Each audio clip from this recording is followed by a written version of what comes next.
Hey guys, thanks for tuning in to another video on ForgottenWeapons.com. I'm Ian McCollum, and I'm here today at the British Royal Armouries taking a look at one of the fantastically cool, bodged together prototype semi-auto rifles in their collection. This is the Electrolux version of the Charlton automatic rifle. Now, the Charlton was the design of a New Zealander by the name of Phillip Charlton. It was developed in late 1941 when New Zealand was desperately short of machine guns and seriously expecting the potential of a Japanese land invasion of Australia and or New Zealand. The British, of course, had suffered dramatic losses of equipment, in particular at Dunkirk. The British were not really interested in handing out Bren light machine guns to anybody. There weren't enough of them for the Brits, so none coming over to the colonies. And so the New Zealanders had to figure out for themselves, how do we come up with some backup arm for our home guard? What Phillip Charlton comes up with is a way to convert a bolt-action Enfield rifle into a select-fire light machine gun. And I have a full video on his standard design, which if you haven't seen it, you should definitely go check that out. It's a really good primer for this. Ultimately, the New Zealanders build 1,500 Charltons. They all go into a warehouse, and then the warehouse burns down accidentally, and they're virtually all destroyed. Well, during World War II, there was another version of the Charlton that was put into production, and that was by the Electrolux company. The same Electrolux that makes household utilities, appliances, washing machines, and that sort of thing. In Melbourne, Australia, they look into manufacturing this as well, although interestingly, the Electrolux version is not set up to be a light machine gun, it's set up to be a self-loading rifle. And this comes later in the war. So the New Zealanders are testing these things in November of 1941. This project is taking place more like 1944. Now, there are a couple major distinctions, aside from the select fire versus semi-auto thing. The original New Zealand Charltons are converted from a wide variety of guns, including mostly like Lee Metfords and Long Lees, because these are the guns that are obsolete and available for Charlton to use. Being a little bit later in the war and under a little bit less emergency duress, the Australians at Electrolux are converting standard No. 1 MkIII rifles. And this has a major impact on the development process because it means the guns are all in pretty good condition to begin with. The guns are all standardized to begin with. It's much better for like real industrial production to be able to come up with one simple design and not have to kind of hand make every gun, which is how the New Zealand ones went together. The other thing that Electrolux does is they put these metal cover plates over everything, and this version of the gun certainly looks, and really is, a good deal more streamlined than the original New Zealand Charltons. It's still a total wacky kludge inside, and you'll see that in a moment, but the outside fit and finish is better. Even the internal machining seems like it's a little bit better. So the plan originally was to make 10,000 of these, and we'll get into what happened to them after we take this one apart so you can see the insides. Unlike the New Zealand Charltons, the Electrolux guns retain the use of basically all of the forend of a No. 1 MkIII. In fact, you could still put a bayonet on this. That's largely because I think they were intended to be semi-auto shoulder rifles. You'll notice there's no setup here for a bipod of any sort. So these were meant to be fired from the shoulder. The front sight here is the original Lee Enfield front sight. The rear sight is this bracket welded onto the cover plate with 3 separate apertures, presumably for different ranges, although I don't know specifically what ranges those were. By the way, the bottom one is actually kind of, you don't have a clear view of the front sight through the bottom hole. You get chunks of the front of the receiver in there, but the top 2 do have reasonably decent sight pictures. Now, if we move back just a little bit, you'll get to the gas block. And this is, in fact, a gas block. This is tapping gas off of the barrel into a piston here. Now, that's all covered by a handguard so that you can hold on to this thing while you're shooting it. And we'll take that apart in a moment. I just want to go over the main features here first. There's the right side of the gun. All of the working bits are under here, nicely covered by this sheet metal cover. Charging handle, you've got a stripper clip guide, kind of nice. Trigger, standard Lee Enfield 10-round magazine. In theory, you could modify a Bren gun magazine to work, but because, well, Bren gun magazines are longer than Lee Enfield magazines, so it's really a lot of work. It's not a simple process to make a Bren gun mag fit in an Enfield. For the Charlton, they actually manufactured new production mags that are essentially a reworked Bren gun design to fit an Enfield mag well. Anyway, we have added a trigger return spring right there behind the trigger. Added a pistol grip, of course, because there's no way you're wrapping your hand around a traditional stock with all this stuff up there. It's a little bit of a small grip. It's almost a 2-finger grip there, but that's what they came up with. And then we have the original buttstock with a couple of extensions on it, because again, you're not putting your face as close as you normally would because of all this stuff sticking off the end of the rifle. So a little bit longer length of pull. This would have been a very awkward gun to fire off the shoulder in full auto, which is probably part of why it wasn't capable of full auto fire. Interestingly, we have Charlton, New Zealand stamped into the side of the stock here, perhaps just to use as a reference for what the gun, what the original design was. And here is the left side of the working bits. We have a couple of markings. We have a selector lever. Now, the selector lever has 3 positions, which I think has led a lot of people to assume that it's capable of full auto fire. But actually, we have markings on here of F, L, and S. And so our actual positions are safe right there, and that just disconnects the trigger. F for fire, bang, and L, which is for lock, because there is no automatic hold open on this gun unless you put it in lock, in which case, when you pull the charging handle back, it will lock open for reloading or just to show that the gun's empty or whatever you need it in that position for. Drop it back into the fire position, and you can push the bolt handle back forward. Lastly, we have a few markings up here. Charlton automatic. This actually has an NZ stamp and a broad arrow military proof mark and a serial number. I am assuming that the serial number is copied from the original Enfield receiver underneath. I don't know where else they would get a 99,000 serial number, but this appears to have been used by the New Zealanders, perhaps tested by them. Unclear exactly what. I don't have any of the documentation from this, any trials, unfortunately. But then the remainder of the left side of the gun is basically just straight Lee Enfield with some cooling slots cut in the furniture. So let's move on to disassembly. And that is going to begin by taking off this heat shield.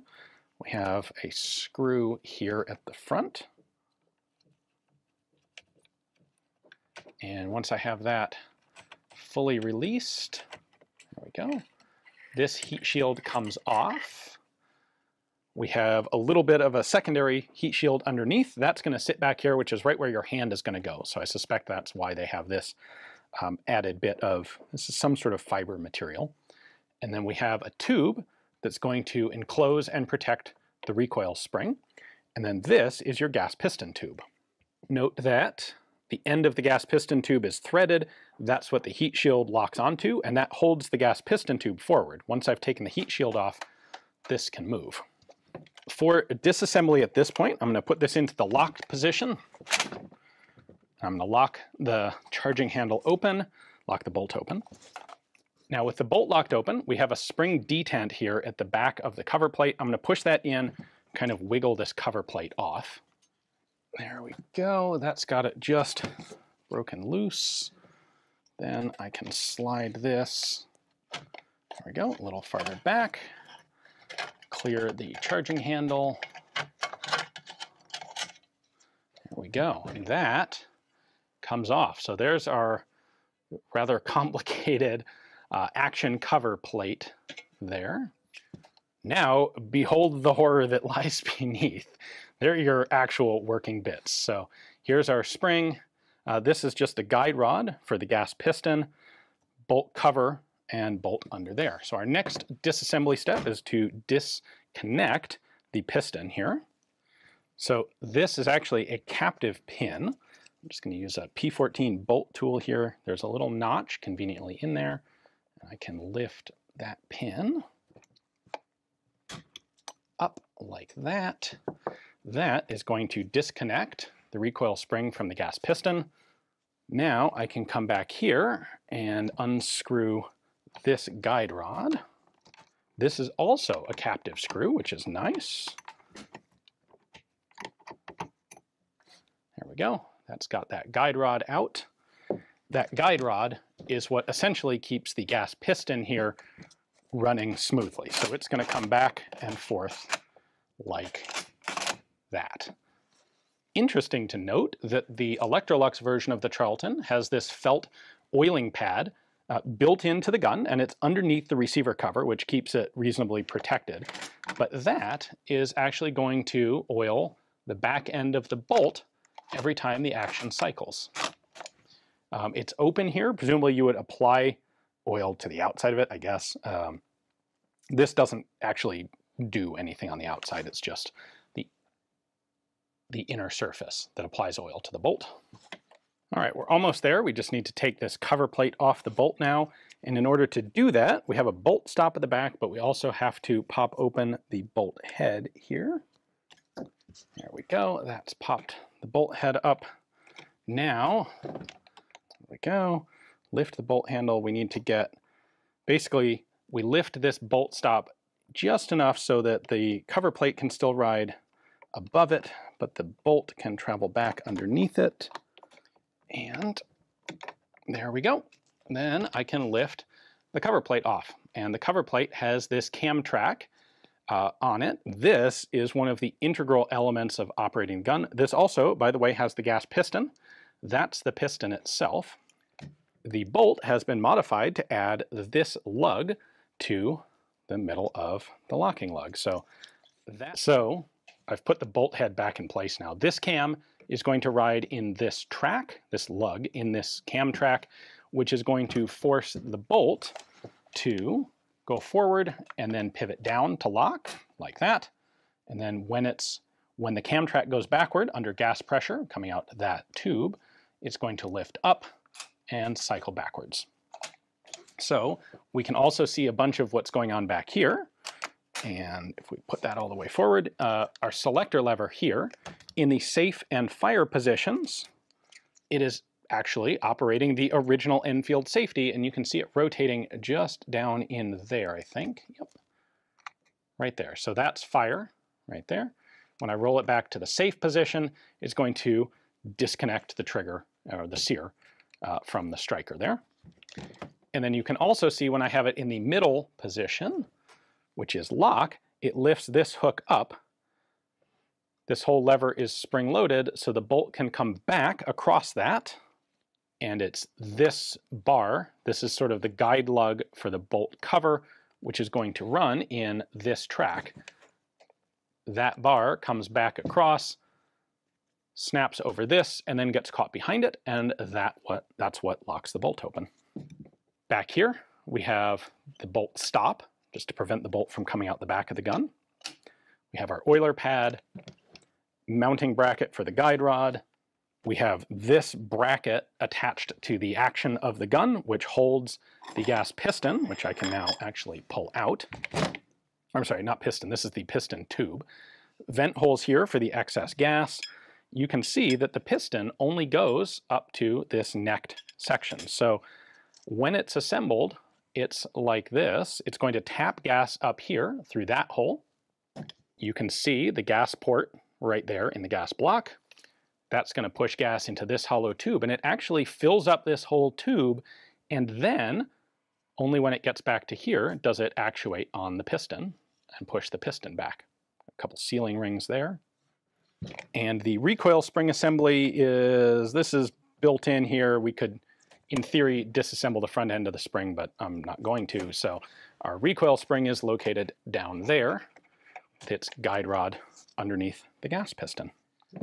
And then this big sort of monstrosity of a plate here is basically just there as the hardware on which to mount all of the other elements that go into the gun. So there you go, the, I don't think ever shown before on video, field strip of the Electrolux Charlton. The plan was to make 10,000 of these guns, presumably as a self-loading rifle for Australian troops, which they didn't have. In fact, Australia didn't adopt the No. 4 Enfield during World War II. They didn't put it into production. They just continued using the old No. 1 MkIII. So I can certainly see the impetus to develop something a little more modern to give to the troops. Now, This is really kind of a kludge. I don't know if getting this as a semi-auto rifle over your bolt-action No1 Enfield would be a morale booster or a morale detriment. But ultimately, we'll never find out, because in June of '44, the project is canceled.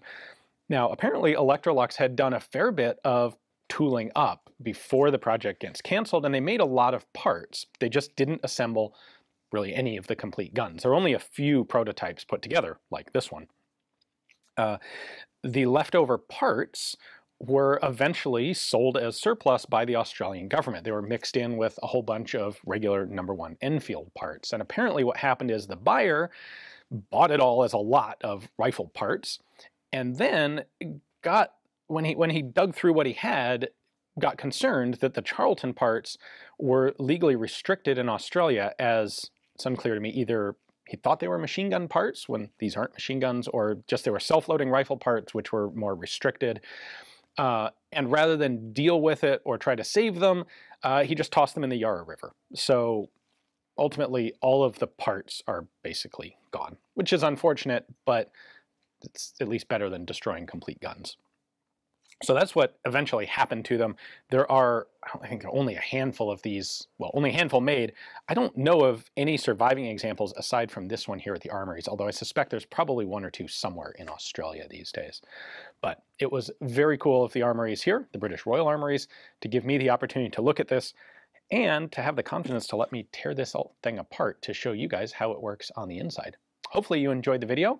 Again, if you did, definitely make sure to check out my videos on the regular New Zealand Charlton, as well as the Howl, another one of the semi-automatic Enfield conversions. The Howl we actually took out to the range and did some shooting with. So I'll link to all of those in the description text below. Thanks for watching.